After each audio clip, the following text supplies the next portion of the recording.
कहते हैं जब शब्द खत्म हो जाते हैं तब वहां से कला बोलना शुरू करती है।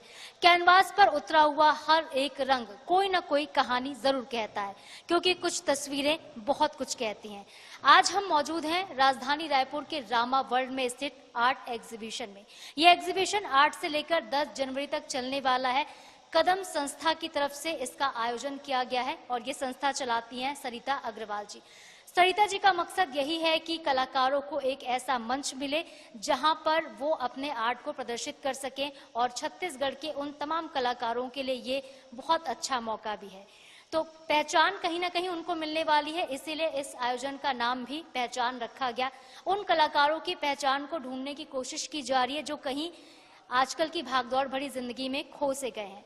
तो अलग अलग रंग होंगे, अलग अलग कलाकृतियां होंगी और कैनवास पर बिखरे इन तमाम रंगों की कहानी हम भी आप तक पहुंचाएंगे और पूरे आर्ट एग्जीबिशन में देखेंगे क्या है खास।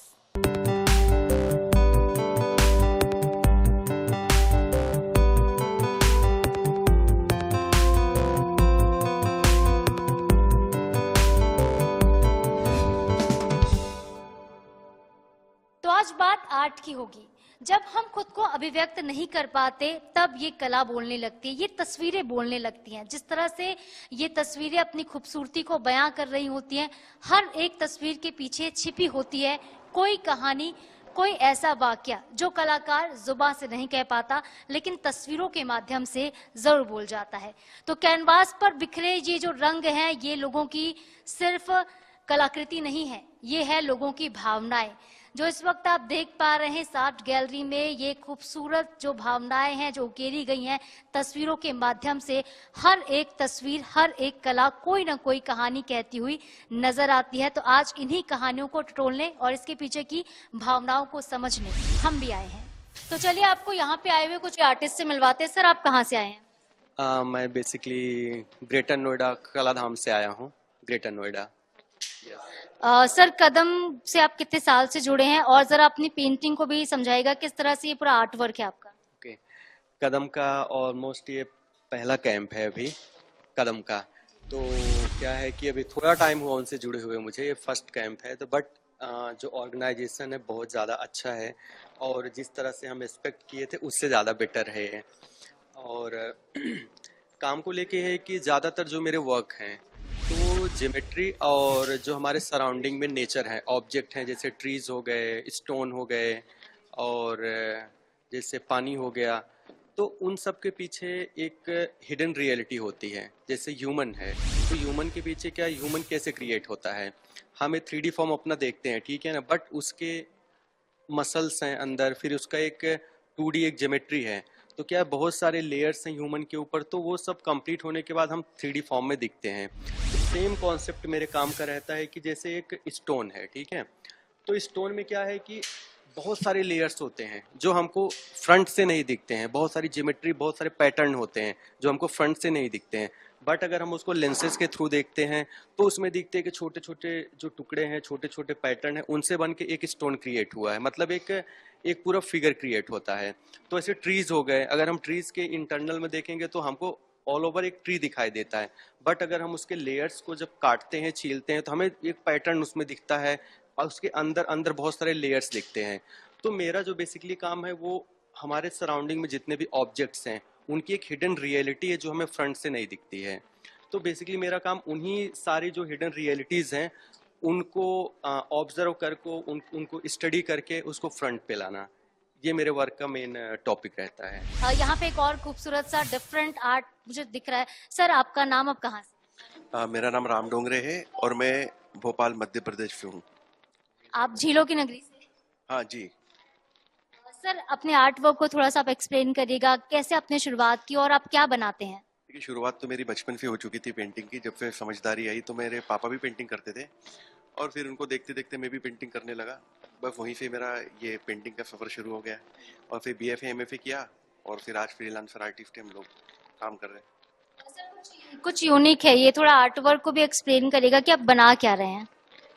देखिए, मेरा तो बहुत साधारण सा काम है पेंटिंग में, कुछ नहीं, थोड़ा सा मैं नेचर को लेके काम करता हूँ और अपनी जो पेंटिंग की टेक्निक है उससे मैं नेचर के बारे में ये बताने की कोशिश करता हूँ कि उसकी परिस्थिति क्या हो गई है, वो किस तरह से ख़त्म होते चले जा रहा है। तो इन परतों के उपयोग से मैं उस नेचर के बिगड़ते हुए स्वरूप को दिखाने की कोशिश करता हूँ। मतलब आप बेसिकली नेचर पे बेस्ड पेंटिंग्स बनाते हैं। हाँ जी।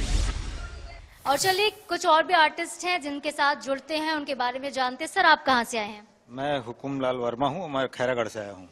आप खैरागढ़ से ना, छत्तीसगढ़ के निवासी हैं। आप कितने साल से कदम से जुड़े हैं? कदम से तो जस्ट पहली बार ही मैं जुड़ा हूँ, पहली बार। सर बना क्या रहे हैं आप? मैं एब्स्ट्रैक्ट पेंटिंग बना रहा हूँ, हिंदी में अमूर्त बोलेंगे इसको, अमूर्त पेंटिंग, जिसमें कोई आकार नहीं है। में कोई आकार नहीं है। क्या कॉन्सेप्ट इसके पीछे, मतलब थोड़ा सा और एक्सप्लेन करिएगा। इसके पीछे है मनुष्य की कल्पना, वास्तविकता, जो दुनिया में हम जो देखते हैं काल्पनिकता होती है, काल्पनिकता होती है इसमें, वास्तविकता से दूर काल्पनिकता ज्यादा होती है। ये है अमूर्त पेंटिंग, उसी थीम पे काम करता हूँ। हमने पूरा एग्जीबिशन घुमाया, बहुत सुंदर सुंदर और भी तस्वीरें, एक और मैं पेंटिंग आपको दिखाऊंगी, ये भी बहुत खास लग रही है, बहुत डिफरेंट लग रही है। सर आप कहाँ से आए हैं? मैम मैं शेख हिफ्जुल, मैं आया हूँ दिल्ली से। वैसे मैं बेस्ड छत्तीसगढ़ से हूँ, खैरागढ़ से। आप भी खैरागढ़ वाले स्टूडेंट है। आप क्या बना रहे हैं सर? मैंने प्रकृति को दिखाया है, जो होल्डिंग एक ब्रह्मा का जो सिंबल्स है, तो मैंने उसको दिखाया है इस पेंटिंग में। मैंने इस फ्रेम के जरिए ग्लोब जैसा बनाया है, अर्थ को दिखाया है, और उसके आसपास बहुत सारे प्लैनेट्स हैं, जिसकी जैसे हिंदू मैथोलॉजी में लोग बोलते हैं कि सृष्टि की रचना, जो पूरे ब्रह्मांड की रचना तो ब्रह्मा जी ने किया, तो मैंने उस पेंटिंग को फिर से रीपेंट किया है कंटेम्प्रेरी स्टाइल में। और सबसे मैंने देखा है कि हालांकि मैं एक मुस्लिम फैमिली से बिलोंग करता हूँ, लेकिन मैं जो जिया हूँ बचपन में, जो मेरे चाइल्डहुड मेमोरी है, तो हमारे यहाँ छत्तीसगढ़ में रामायण महाभारत की स्टोरी एक फोकलोर जैसे है, मतलब एक पारंपरिक तरीके से, और परंपरा टू परंपरा, एक से दूसरे को, दूसरे से तीसरे को, ये हम सुनते आए। तो मैं ये जो मेरा एक्सपीरियंस है, ऐसा लगता है कि मतलब मैं पर्सनल अपना एक्सपीरियंस बता रहा हूँ कि जो रामायण और महाभारत है वो रिलीजियस बुक मेरे लिए तो मतलब रिलीजियस बुक है, और उसके साथ ये भारतीय संस्कृति का भी एक मूल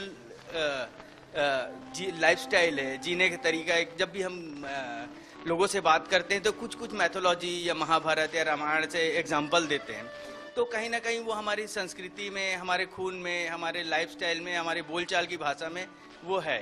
सर आप जितनी खूबसूरत तस्वीर बनाते हैं उतनी खूबसूरत बातें भी करते हैं। कहते हैं ना कि कलाकार अपने मन की उकेर देता है, लेकिन जो कलाकार कहता भी है वो बहुत खूबसूरत कहता है। बहुत शुक्रिया सर आपका अपना कीमती समय देने के लिए। Thank you. तो इस पूरे आर्ट एग्जीबिशन की जो आयोजक हैं, जिनके बदौलत आज तमाम आर्टिस्ट आपको इस पूरे प्लेटफॉर्म में एक साथ नजर आ रहे हैं, उनसे आपको मिलवाते हैं। मेरे साथ मौजूद हैं सरिता अग्रवाल जी। बहुत स्वागत है मैम का NH 24/7। नमस्ते। नमस्ते मैम।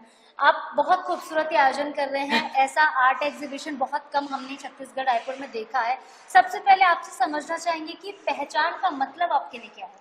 मेरा पहचान का मकसद है कि यहाँ के जो लोकल आर्टिस्ट हैं, जिनको कोई सपोर्ट नहीं करता और जिनका काम बहुत अच्छा है, तो मैं उनको सीनियर आर्टिस्ट के साथ कोलैब करके उनको एक उनकी पहचान बनाने में मदद करूँ। ये मेरा मकसद है। तो बिल्कुल, अगर आर्टिस्ट की हम बात करें तो देखिए, कलाकारों के लिए कहा जाता है कि वैसे भी मंच उतने नहीं मिलते छत्तीसगढ़ रायपुर में, तो इसको आप किस तरह से देखती हैं कि कैसे आपने लोगों को एकजुट किया होगा? और जो कलाकार यहाँ पे पूरा आर्ट एग्जीबिशन में अपनी कला की प्रदर्शनी कर रहे हैं, कहाँ से आए हैं वो? ये कलकत्ता के हैं, दिल्ली के हैं, और बेसिकली सबसे खास बात ये है कि ये सारे बहुत ही स्ट्रगल करके इस मुकाम तक आए हैं, जो भी सीनियर आर्टिस्ट हैं, और वो सारे खैरागढ़ संगीत विश्वविद्यालय से ही पढ़कर आए हुए हैं। तो मेरे लिए ये अच्छी बात है कि उन लोगों को स्ट्रगल पता है क्या होता है, ताकि वो लोग मेरे यहाँ के जो लोकल आर्टिस्ट उनको इस चीज के लिए गाइड कर सके। यस, स्ट्रगल की हम बातें करेंगे आगे और ज्यादा समझेंगे, लेकिन आपने खैरागढ़ का जिक्र किया, मैं रायगढ़ का करना चाहूंगी जहाँ से आप आती हैं। जरा मैम अपने बारे में कुछ बताइएगा, किस तरह से आपने शुरुआत की? एक्चुअली जब हम लोगों का टाइम था, उस समय में इतना बेसिकली कोई बहुत आर्ट के लिए लोग अवेयर नहीं होते थे। हम लोगों के टाइम पे लैंडस्केप बनाना, पोर्ट्रेट बनाना या वाटर कलर यूज करना, बहुत साधारण तरीके से नेचुरल कलर से पेंटिंग करना, ये ज्यादा मैटर करता था। बट आज के जमाने में ये बहुत कॉन्सेप्ट पूरा बदल चुका है। अब लोग के लिए हर चीज एक आर्ट का साधन है। वो लोग के लिए वेस्ट भी आर्ट मटेरियल है, किसी के लिए लकड़ी भी आर्ट मटेरियल है, प्लांट्स आर्ट मटेरियल है। इवन मतलब अब आर्टिस्ट की सोच बहुत ब्रॉड हो गई है। वो लोग हर चीज को अपने आर्ट के नजरिए से देखते हैं। हर चीज आर्टिस्ट के लिए आर्ट है। तो हर चीज आर्टिस्ट के लिए आर्ट है, और यहाँ पे जितने भी आर्ट हमें दिखाई दे रहे हैं ये अपने आप में बहुत यूनिक है। हर एक तस्वीर कोई ना कोई कहानी कह रही है। यस, ये एक हर एक आर्टिस्ट की सोच को दिखा रही है कि वो क्या सोचता है आर्ट के लिए, या वो अपने थॉट को कैसे एक्सप्रेस करना चाहता है। बिल्कुल। तो हमने आपको पहले ही कहा था कि जो कैनवास पर रंग उतरते हैं, जब शब्द खत्म हो जाते हैं तब ये तस्वीरें बोलने लगती हैं। सरिता जी, आपसे कदम के बारे में थोड़ा सा और जानना चाहेंगे कि इसकी शुरुआत किस तरह से हुई, कैसे स्टार्ट हुआ था कदम? एक्चुअली कोविड के टाइम पे मैं यहाँ रायपुर में ढान मैम के यहाँ तंजौर पेंटिंग बनाने जाती थी।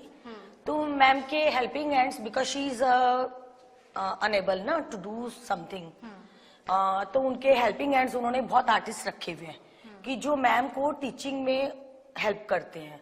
उनमें एक बच्चा था वैभव नाम का।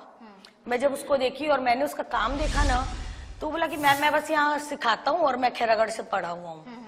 तो उसको देख के मुझे इंस्पायर्ड हुआ कि इसके जैसे कितने बच्चे हैं जो सिर्फ अपनी इतनी अच्छे आर्टवर्क को, जिनके में हुनर है, वो छोड़ के खाली सिखाने का काम कर रहे हैं। वो बोला मैम मैं कुछ नहीं करता हूँ, बस यही सिखाने का काम करता हूँ मैम के साथ। तो एक्चुअली उसको देख के मुझे एक ख्याल आया था, और उसके बाद फिर मैंने उसी को कहा कि तुम्हारे जैसे और भी बच्चे होंगे। तो उसने कई लोगों से मुझे मिलवाया। फिर मैंने सब बच्चों का काम देखा, तो मुझे लगा इनको ना थोड़ा पॉलिश करने का जरूरत है आज के जमाने के हिसाब से। फिर मैं उनके साथ अभी 4-5 साल से रेगुलर काम कर रही हूँ और उनसे आर्टवर्क बनवाती हूँ, कलेक्ट करवाती हूँ, जो कि अभी सारा आपने डिस्प्ले पे देखा है। जी। वो मेहनत उन्हीं की है। मेहनत उन्हीं की, लेकिन उसके पीछे सोच आपकी बस है। मैंने उनको सोच डाली है। काम उनका बहुत अच्छा है डेफिनेटली, सारे बच्चों का, और सोच डाली, और वहीं से मेरे कदम की शुरुआत है। मैम ये बहुत खूबसूरत सा आर्ट वर्क है, जरा इसको आप एक्सप्लेन करिएगा, क्योंकि मुझे लग रहा है कि ये भी कोई तो कोई कहानी कह रहा है। हाँ, ये मेरे आर्टिस्ट एक है उत्तम साहू जी। ये उनकी सोच है, और वो चाइल्डहुड के ऊपर ही काम करते हैं। ओके। और वो एक स्कल्पचर आर्टिस्ट है। ओके। तो वो सिर्फ उसी के ऊपर करते हैं। हाँ, बट ये जो साइड में आपने ग्रीन पार्ट देखा है ना, ये मेरा पैशन है। मेरे एक नर्सरी भी है, तो ये मैंने इसको रिप्रेजेंट करने के लिए आर्ट और नेचर को एक साथ ही कंबाइन करके, इसलिए ये मैंने पूरा सेटअप तैयार किया है। अच्छा, जो लोग कला को समझते नहीं है, बहुत सारे ऐसे लोग होते हैं जो आर्ट को देखते तो हैं लेकिन समझ नहीं पाते सही से, क्या मैसेज उनको देना चाहेंगी, और उन तमाम आर्टिस्ट को क्या मैसेज देना चाहेंगी जो आज की दुनिया में कहीं ना कहीं अपनी कला को खोते जा रहे हैं, गुम होते जा रहे हैं, सीखना चाहते हैं लेकिन सीख नहीं पाते, उनके लिए कोई मैसेज? जो सीखना चाहते हैं और सीख नहीं पाते ना, उनके लिए उम्र कोई बंधन नहीं होता। मैं यही बोलूंगी, आप जब चाहे तब आप स्टार्ट कर सकते हैं। बिल्कुल। उसके लिए आपको कोई सोचने की जरूरत नहीं। आज समय नहीं है, पर मैं ये मैनिफेस्ट करती हूँ कि कभी ना कभी तो समय आएगा, अगर आपके में विल पावर है सीखने का तो इस चीज में तो मैं स्ट्रांगली बिलीव करती हूँ, और मुझे लगता है लगे रहने चाहिए। बिल्कुल लगे रहना चाहिए, और मेहनत के दम पर जो आर्टिस्ट हैं वो बहुत अच्छे आर्ट को जो है आपके सामने प्रेजेंट कर सकते हैं, सीख सकते हैं, बना सकते हैं। सरिता मैम, बहुत खूबसूरत ये पूरा आपकी आर्ट गैलरी है, और आपने अपना कीमती वक्त हमारे साथ शेयर किया, उसके लिए भी बहुत बहुत थैंक यू, धन्यवाद। धन्यवाद। छत्तीसगढ़ में इस तरह का आयोजन बहुत कम देखने को मिलता है, और कहीं ना कहीं पहली बार जो है कदम ने पूरी पहल की। सरिता अग्रवाल जी की पहल से ये पूरा आयोजन संभव हो पाया है। और फिलहाल के लिए मुझे दीजिए इजाजत। कैमरा पर्सन अरुण के साथ साधना पांडे, INS 24/7।